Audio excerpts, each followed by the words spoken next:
ఆచి చికెన్ మసాలా. నంద్యాల జిల్లా బనగానపల్లిలో అధికార విపక్షాల మధ్య మాటల తూటాలు పేలుతున్నాయి.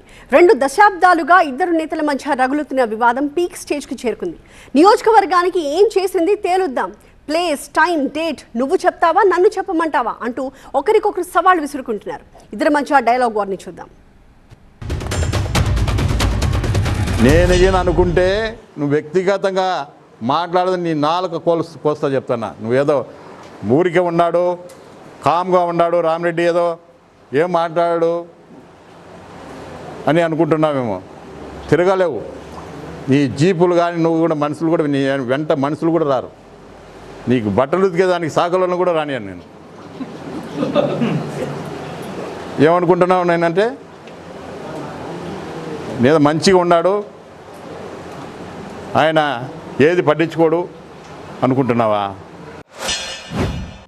నేను ఒక్కటి చెప్తా రామిరెడ్డి, కాట్సాని నువ్వు ఏదో కాట్సాని గోసానో నాకు తెలియదు. 2011లో నేను ఎలక్షన్లకు వచ్చిన ఇక్కడ 2011 నుంచి 26 2 సార్లు ఓడించిన నిన్ను, 2 సార్లు ఓడించిన. నువ్వు ఓడించినాక కూడా ప్రజలు ఎవరికి ఎప్పుడు ఏం చేయాలో చేశారు. ఇంకొకటి గుర్తుపెట్టుకో, 2014లో కానీ 19లో కానీ 24లో ఎప్పుడైనా చూసుకో, బనగానపల్లి టౌన్ మందే మెజార్టీ. బీసీ అంటే బనగానపల్లి అంటే బీసీ. అది బనగానపల్లి ప్రజలు నాకు ఇచ్చేటువంటి గౌరవము, మా తెలుగుదేశం పార్టీకి ఇచ్చే గౌరవం అది బనగానపల్లిలో. నువ్వు ఏదో నేను చూసినావా నేనంటే ఎందుకు చూలే? నువ్వు చిన్నప్పుడు కాకి నిక్కర్లు వేసుకునే నుంచి నిన్నటి వరకు చూస్తున్నా.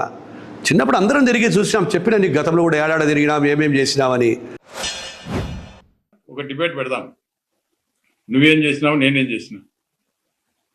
ఈ నియోజకవర్గంలో ఎవరు డెవలప్ చేసినారు, ఎవరు హాస్పిటల్ తెచ్చినారు, ఎవరు సచివాలయాలు తెచ్చినారు, ఎవరెన్ని కోట్లు నిధులు తెచ్చినారు, ఉన్న 3 ఏళ్లలో 2 సంవత్సరాలు కరోనా పోతే ఉన్న 3 ఏళ్లలో ఎంత అభివృద్ధి చేసినాం అనేది ఎక్కడైనా ఒక డిబేట్, ఓపెన్ డిబేట్ పెడదాం.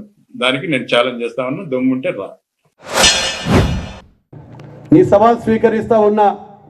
ఖచ్చితంగా కూడా డిబేట్ నువ్వు 2009 నుంచి 14 వరకు 2009వ సంవత్సరం నుంచి 14 వరకు నువ్వు ఏం చేశావు, గ్రామాలకు నియోజకవర్గానికి నువ్వు ఏం చేశావు, 14 నుంచి 19 వరకు మా పరిపాలన తెలుగుదేశం ప్రభుత్వంలో ఈ యొక్క నియోజకవర్గానికి ఏం చేశానో చూపిస్తా.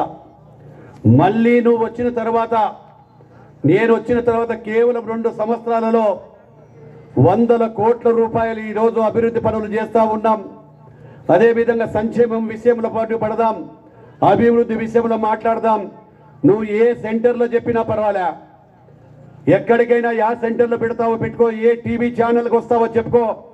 31 తర్వాత ఈ నెల ఆఖరి తర్వాత ఎప్పుడు పిలిచినా కానీ కూడా డిబేట్ పెట్టడానికి శని ఆదివారంలో సిద్ధంగా ఉన్నా అని చెప్పి ఆయనకు యొక్క మాజీ శాసనసభ్యుడికి సవాల్ విసురుతా ఉన్న అభివృద్ధి ఏందో నేను రమ్మని.